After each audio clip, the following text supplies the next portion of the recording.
Assalamualaikum warahmatullahi wabarakatuh. Kami dari kelompok 1, kelas metodologi penelitian L akan mempresentasikan chapter 13 mengenai sampling.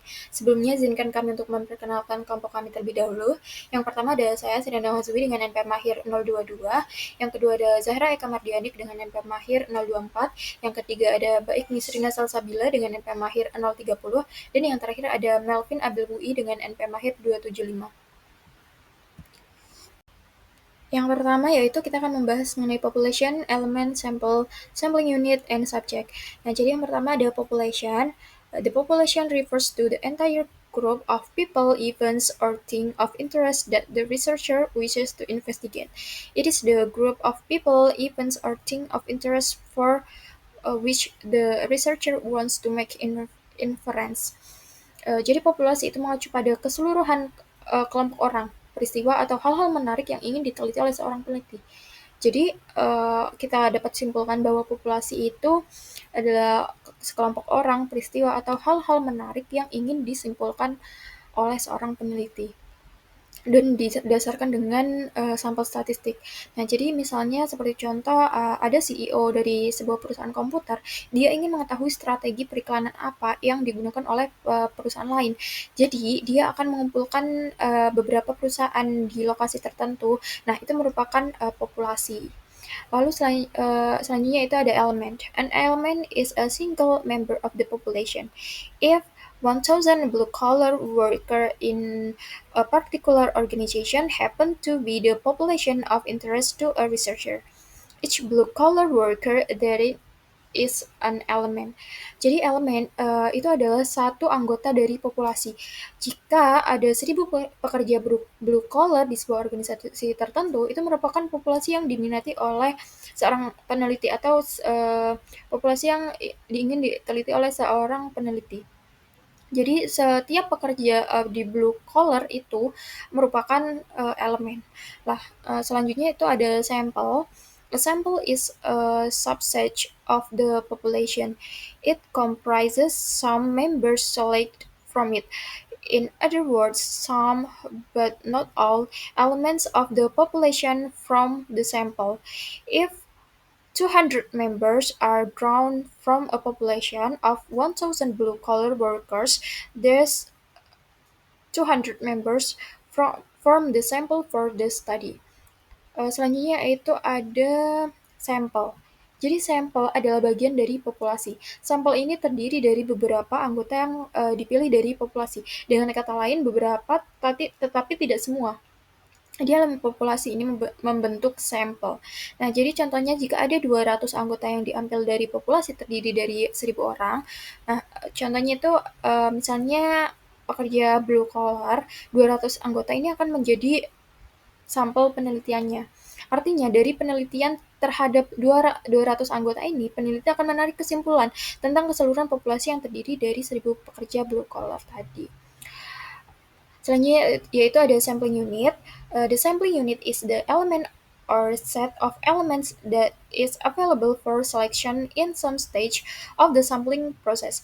Examples of sampling units is a multi-stage sample are city blocks, households, and individuals within the households. Jadi untuk sampel unit atau unit sampel itu adalah elemen atau kumpulan elemen yang tersedia untuk dipilih pada tahap tertentu dalam proses pengambilan sampel. Nah, contohnya itu dalam sampel multitahap itu ada blok kota, rumah tangga, dan individu dalam rumah tangga tersebut. Selanjutnya ada subjek. Nah, subjek adalah satu anggota sampel, sebagaimana elemen adalah satu anggota populasi. Jika ada 200 anggota dari total populasi 1.000 pekerja blue collar itu membentuk sampel dalam penelitian ini, maka setiap pekerja blue collar dalam sampel tersebut adalah subjek. Nah, contoh lain itu jika sampel yang terdiri dari 50 mesin dari total 500 mesin yang nantinya akan diperiksa, maka setiap mesin dari 50 mesin tersebut adalah subjek. Sebagaimana setiap mesin dalam total populasi 500 mesin tersebut adalah elemen. Selanjutnya itu ada sample data and population values atau data sampel dan nilai populasi. Nah, saat kita mengamati sampel, unit-unit sampel seperti karyawan, konsumen, dan sebagainya, itu nantinya akan memberikan respon. Jadi misalnya seorang konsumen yang menjawab pertanyaan survei mungkin memberikan beberapa respon. Nah, saat kita memeriksa respon yang kita dapatkan untuk seluruh sampel, maka kita nantinya akan menggunakan statistik. Lalu di sini ada yang pertama ada parameter. Jadi parameter itu karakteristik populasi seperti rata-rata populasi, simpangan baku populasi, lalu ada varian populasi itu nantinya disebut sebagai parameternya. Sedangkan untuk X, rata-rata sampel, lalu ada simpangan baku atau S dan S2, variasi dalam sampel itu digunakan sebagai estimasi parameter dari populasi atau sebagai sampel. Nah, jadi untuk pada gambar ini menunjukkan hubungan antara sampel dan populasi. Jadi untuk statistik sampel ini ada X bar, lalu ada S dan juga S2 yang nantinya akan mengestimasi atau memperkirakan parametersnya, yaitu rata-rata dari populasi, lalu ada simpangan baku dari populasi, dan ada varians dari populasi.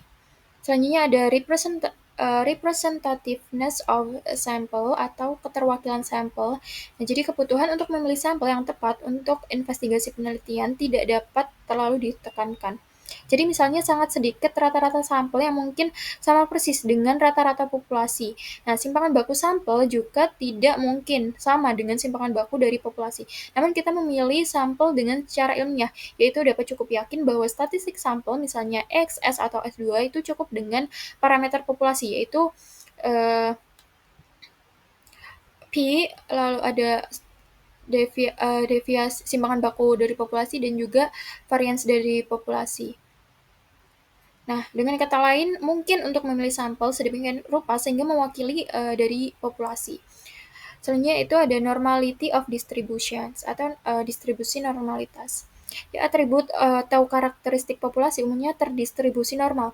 Misalnya ketika atribut seperti tinggi dan berat badan itu dipertimbangkan, sebagian besar orang akan dikelompokkan di sekitar nilai rata-rata, hanya menyisakan sejumlah kecil orang di ekstrim dan yang sangat tinggi atau sangat pendek, sangat berat atau sangat ringan, dan seterusnya. Seperti pada gambar, yaitu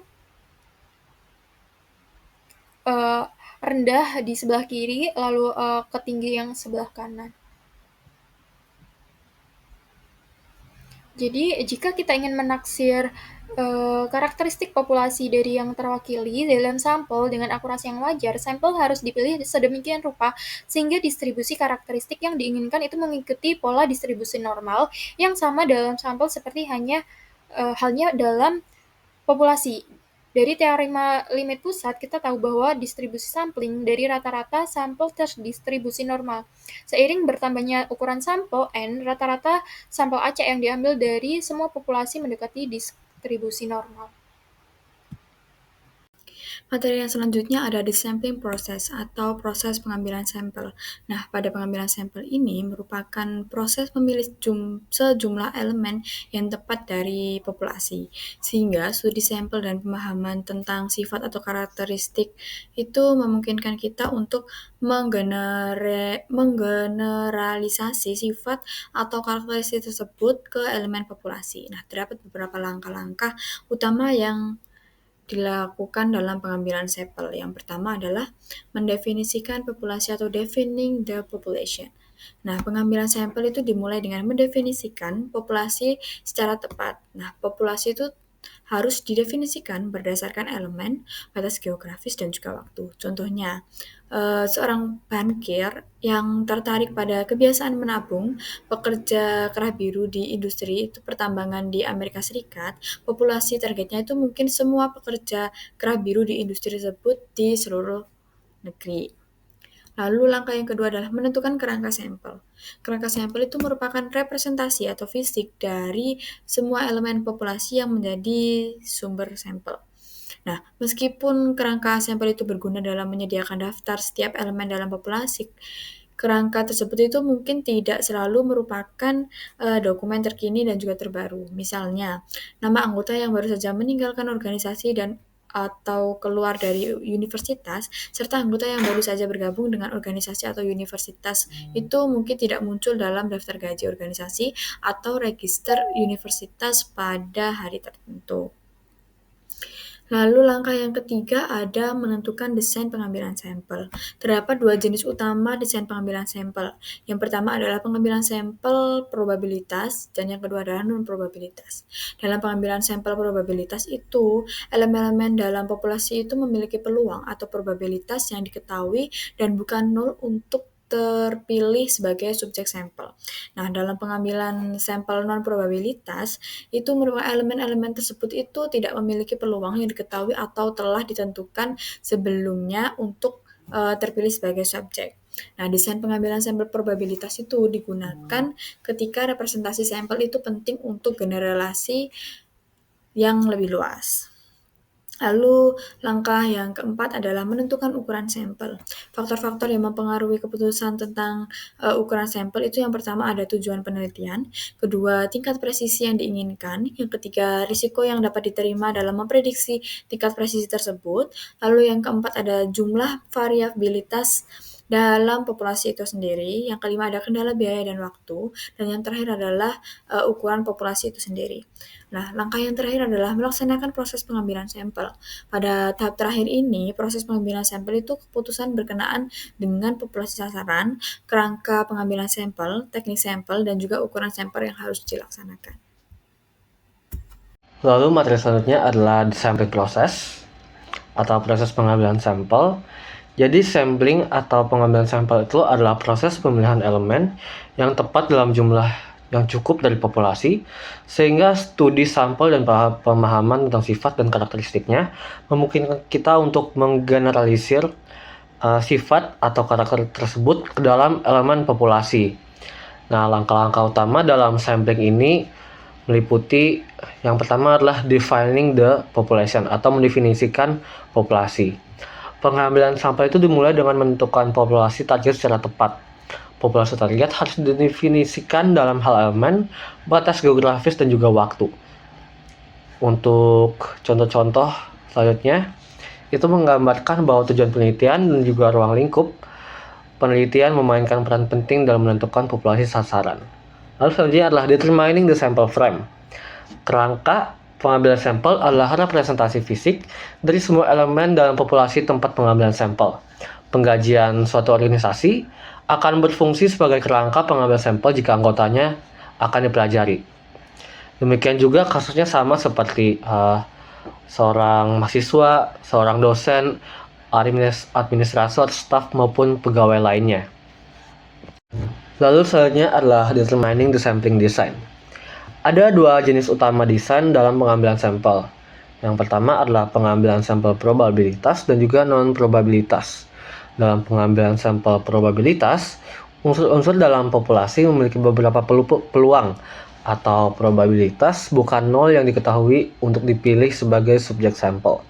Dalam non-probability sampling, unsur-unsur tersebut tidak memiliki peluang yang diketahui atau yang telah ditentukan sebelumnya untuk dipilih sebagai subjek.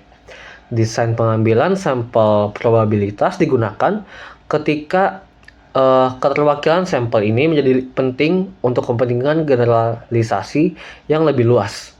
Ketika waktu ataupun faktor lain yang bukan merupakan generasi menjadi lebih kritis, maka pengambilan sampel non-probabilitas umumnya akan digunakan.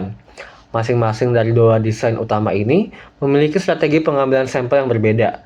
Itu bergantung pada tingkat generalisasi yang diinginkan, tentukan waktu dan juga sumber daya lainnya, dan tujuan penelitian, berbagai jenis desain pengambilan sampel tujuan probabilitas dan juga non-probabilitas yang dipilih tersebut. Pemilihan prosedur pengambilan sampel adalah salah satu yang sangat penting. Oleh karena itu, kita akan bahas lebih rinci lagi berbagai jenis desain pengambilan sampel tersebut. Ada poin-poin yang akan kita harus ingat dalam penentuan pilihan desain sampling ini. Yang pertama adalah what is the relevant target population of focus to the study, atau apa target populasi fokus yang relevan untuk penelitian ini. Lalu what exactly are the parameters we are interested in investigating, atau apa sebenarnya parameter yang akan kita selidiki. Lalu what kind of sampling frame is available, atau frame pengambilan sampel apa yang tersedia untuk dipakai. Lalu ada what cost or attached to the sampling design. Berapa biaya yang ada atau yang melekat pada desain pengambilan sampel. Lalu ada how much time is available to collect the data from the sample. Lalu selanjutnya adalah determining the sample size, atau menentukan ukuran sampel. Kalau kita pikir-pikir, apakah ukuran sampel 40 itu terlalu besar, atau apakah ada yang memerlukan 70 sampai dengan ratusan sampel? Apakah ada artinya sebuah ukuran sampel itu? Apakah ada sebuah representasi dalam sebuah ukuran sampel? Keputusan tentang seberapa besar ukuran sampel yang seharusnya bisa menjadi keputusan yang sangat sulit. Kita dapat meringkas faktor-faktor yang mempengaruhi keputusan pada ukuran sampel itu sebagai berikut pada gambar ini. Yang pertama adalah kita dapat meringkas faktor yang pertama itu the research objective atau tujuan penelitian. Yang kedua adalah the extent of precision desired, di confidence interval atau tingkat presisi yang diinginkan, yaitu interval kepercayaan. Lalu ada the acceptable risk in predicting that level of precision in confidence level, atau resiko yang dapat diterima dalam memprediksi tingkat presisi tersebut. Lalu ada the amount of variability in the population itself, atau jumlah variabilitas dalam populasi itu sendiri. Yang kelima adalah the cost of time constraints, atau kendala biaya dan waktu. Lalu dalam beberapa kasus ada the size of population itself, atau ukuran populasi itu sendiri. Jadi beberapa besar sampel itu harus terdiri dari fungsi dalam 6 faktor ini. Jadi setelah kita melakukan langkah-langkah dalam sampling ini, dari defining the population, lalu determining the sample frame, lalu determining the sampling design, sampai dengan determining the sample size, maka kita dapat melakukan ataupun menjalankan proses sampling tersebut. Selanjutnya ada non-probability sampling atau sampling non-probability, di mana di dalam pengambilan sampel non-probability ini terdapat elemen-elemen dalam populasi tidak memiliki probabilitas apapun untuk dipilih sebagai subjek sampel. Nah, ini berarti bahwa temuan dari studi sampel tidak dapat digeneralisasikan secara meyakinkan ke populasi. Beberapa rencana pengambilan sampel non-probabilitas lebih andal daripada yang lain dan dapat memberikan beberapa petunjuk penting untuk informasi yang berpotensi bermanfaat terkait populasi. Desain pengambilan sampel non-probabilitas yang termasuk dalam kategori umum pengambilan sampel praktis dan pengambilan sampel bertujuan akan kita bahas. Nah, yang pertama itu pengambilan sampel yang mudah. Untuk sesuai dengan namanya, pengambilan sampel praktis mengacu pada pengumpulan informasi dari anggota populasi yang bersedia menyediakannya. Konteksnya itu seperti Pepsi Challenge diperkirakan diselenggarakan berdasarkan sampel praktis. Konteks semacam itu yang bertujuan untuk menentukan apakah orang lebih menyukai satu produk daripada produk lainnya. Mungkin diadakan di pusat pembelanjaan yang sering dikunjungi oleh pembeli. Pengambilan sampel praktis paling sering digunakan selama fase eksplorasi sesuai proyek penelitian dan mungkin merupakan cara terbaik untuk memperoleh beberapa informasi dasar dengan cepat dan efisien. Yang kedua yaitu pengambilan sampel secara sengaja, di mana pengambilan sampel di sini dibatasi pada tipe orang tertentu yang dapat memberikan informasi yang diinginkan, baik karena mereka lah satu-satunya yang memilikinya atau karena mereka memenuhi kriteria tertentu yang ditetapkan oleh peneliti. Desain pengambilan sampel seperti ini disebut juga dengan pengambilan sampel secara sengaja. Ada dua jenis utama pengambilan sampel bertujuan, yaitu pengambilan sampel penilaian dan pengambilan sampel kuota. Untuk pengambilan sampel penilaian di sini berdasarkan pertimbangan atau judgment sampling, melibatkan pemilihan subjek yang berada di posisi paling menguntungkan atau paling tepat untuk memberikan informasi yang dibutuhkan.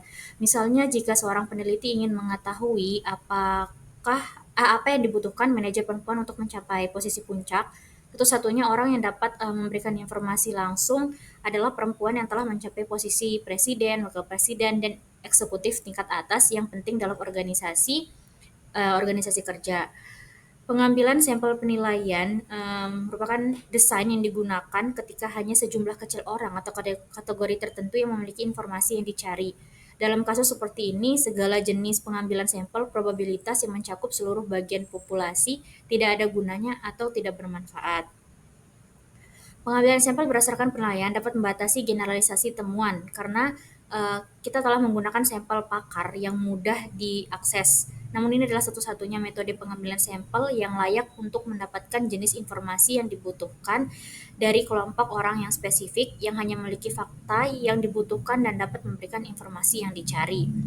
Selanjutnya pengambilan sampel kuota, di mana pengambilan sampel kuota ini merupakan jenis pengambilan sampel yang bertujuan memastikan bahwa kelompok-kelompok tertentu terwakili secara memadai dan penelitian melalui penetapan kuota.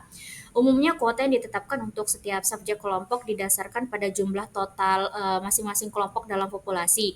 Namun karena ini adalah rencana pengambilan sampel non-probabilitas, hasilnya tidak dapat digeneralisasikan ke populasi. Pengambilan sampel kuota dapat dianggap sebagai bentuk pengambilan sampel berstrata proporsional, di mana proporsi yang telah ditentukan sebelumnya diambil sampelnya dari kelompok yang berbeda tetapi berdasarkan kemudahan. Misalnya itu dapat diduga bahwa sikap kerja pekerja kera biru dalam suatu organisasi sangat berbeda dari pekerja kerah putih. Jika ada 60% pekerja kerah biru dan 40% pekerja kerah putih dalam organisasi ini, dan jika total 30 orang akan diwawancarai untuk menemukan jawaban atas pertanyaan penelitian, maka kuota 18 pekerja kerah biru dan 12 pekerja kerah putih akan membentuk sampel karena angka-angka ini mewakili 60% dan 40% dari ukuran sampelnya. Selanjutnya di sini ada tinjauan desain pengambilan sampel non-probabilitas. Di sini terdapat tabel dari tinjauan desain pengambilan sampel non-probabilitas. Di sini bisa dilihat langsung pada tabelnya terdapat yang paling atas itu apakah keterwakilan sampel yang kritis untuk penelitian. Jawabannya iya atau tidak. Untuk jawaban iya itu terdapat pilihan lagi, pilih salah satu kemungkinan desain pengambilan sampel. Lalu jika tujuan dari studi terutama untuk generalisasi, menilai diferensial parameter dalam subjek kelompok dari populasi, pengumpulan informasi dalam bahan lokal daerah, pengumpulan lebih banyak informasi dari sebagian dari sampelnya. Lalu pada generalisasi itu terbagi menjadi 3 lagi, yaitu pertama memilih sederhana acak, terus yang kedua itu memilih sistematis, yang ketiga itu memilih gugus. Selanjutnya untuk menilai diferensial parameter dalam subkelompok dari populasi, di sini terdapat semua subkelompok memiliki jumlah yang sama dari unsur-unsur. Di sini lagi terbagi menjadi 2, ya atau tidak. Untuk ya sendiri memilih sebanding berlapis-lapis acak. Untuk pilihan tidak itu memilih tidak proporsional acak bertingkat. Untuk pengumpulan informasi dalam bahasa lokal daerah, di sini terdapat 1, memilih daerah. Untuk pengumpulan lebih banyak informasi dari sebagian dari sampelnya, di sini terdapat 1 juga, memilih double. Selanjutnya untuk pemilihan paling atas sebelah kanan yang tidak, jawaban tidak, itu terdapat pilih salah satu non-probabilitas desain pengambilan sampel. Terdapat jika tujuan dari studi utamanya ada 2. Yang pertama yaitu untuk mendapatkan cepat meskipun tidak dapat diandalkan informasinya. Yang kedua yaitu untuk memperoleh informasi-informasi yang relevan dan hanya tersedia dengan kelompok tertentu. Untuk pendapatan cepat meskipun tidak dapat diandalkan ini terdapat 1 pilihan yaitu memilih kenyamanan. Untuk memperoleh informasi-informasi yang relevan dan hanya tersedia dengan kelompok tertentu, di sini terdapat 2, yaitu mencari informasi yang hanya beberapa ahli dapat menyediakannya dan butuh tanggapan yang menarik perhatian khusus kelompok minoritas. Untuk mencari informasi yang hanya beberapa ahli itu terdapat lagi pemilihan 1, yaitu memilih keputusan. Untuk yang butuh tanggapan yang menarik perhatian khusus kelompok minoritas itu terdapat 1 pilihan lagi, yaitu memilih kuota. Sekian presentasi dari kelompok kami, kurang dan lebihnya kami mohon maaf. Terima kasih. Wassalamualaikum warahmatullahi wabarakatuh.